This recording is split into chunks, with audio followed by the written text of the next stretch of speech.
Let's see here.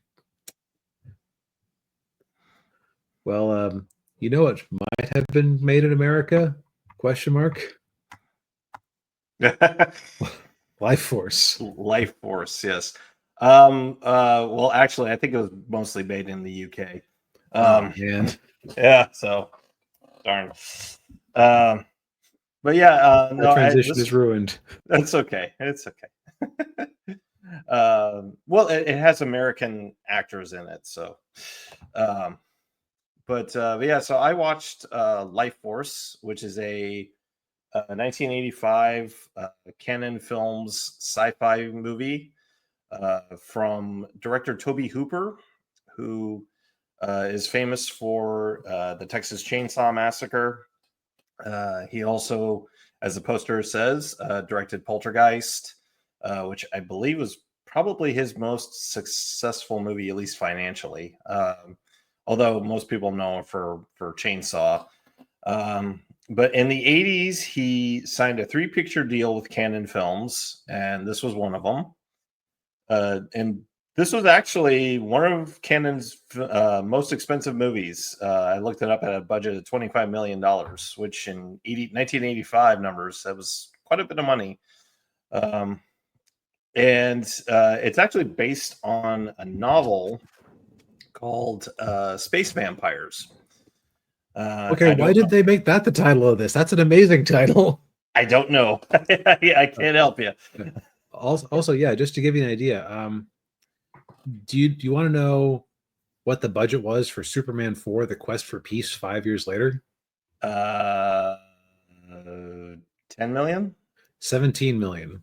So yeah, so more expensive than Superman 4. Wow. That's pretty astonishing.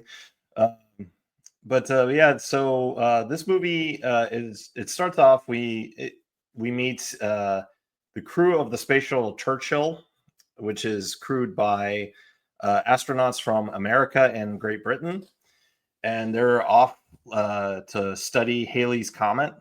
And as they're approaching the comet, they see an object that is 150 miles long, and they go on board the ship, and they find a bunch of like giant dead bat-like creatures, and also 3 human-looking bodies in suspended animation. One of those bodies is a beautiful young woman who is completely naked. And okay, so the whole space vampire thing is way more literal than I was expecting. Yeah. Although in this, they don't suck out your blood; they suck out, like, I think it's called Life Force because they literally suck out people's life force, like like the electrical impulses of their brain and their nervous system. Okay. And Arco says he's never seen it before. He's intrigued in space vampires. I will say this movie is when it came out, it was a bit of a bomb, like a lot of Canon movies were, but it developed a cult following over the years, and it's kind of gotten like some second life, especially in the last few years. But yeah, so they bring the space vampires, they bring them on board the space shuttle, and then Earth loses contact with the Churchill for a month. And so then they send up the space shuttle Columbia, and they go on board, and they find that the whole inside of the shuttle has been completely torched by fire, and the escape pod is missing. And so they're trying to figure out what exactly happened. And of course, they bring the 3 people back, the 3 humanoid looking space vampires, although they don't know that they're space vampires until the girl wakes up. And the actress's name is I believe she was French, Mathilda May, and I think I looked it up, and she has, I think, like 12 or 15 minutes of screen time in the whole movie, and she spends about 99% of it completely naked. Okay, so it's not exactly the most cerebral movie. No, it's not. No, it definitely it's more in line with like like sci-fi horror. Um, and so the kind of the two kind of main characters of the movie are Colonel Carlson, he was the commander of the Churchill, and he has this psychic connection with the space girl. And the other character, who's an SAS colonel, Colonel Kane, and so they basically they're trying to figure out, like, they're trying to find the space girl, and then the other two space vampires were with them. They think they killed him, but they really didn't. And so what happens is, as they feed on people's life forces, the person that they fed on has to feed on somebody else in order to stay alive.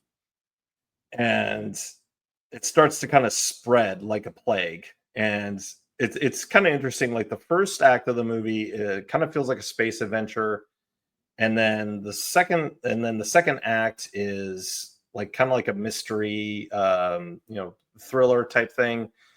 And then the third act is like full on zombie apocalypse. Like, they just go full board, like, because I think most of the movie, the budget for this movie went into just the destruction of London, as the space vampires, starts spreading throughout the population. Which, you know what? That's a sensible place to spend your money. Yes. That's your money shot. Yeah, indeed. Yeah. Narcos is so it's got a high arts film. Yes. Oh yes. What, it's Canon Films. What more can you ask for?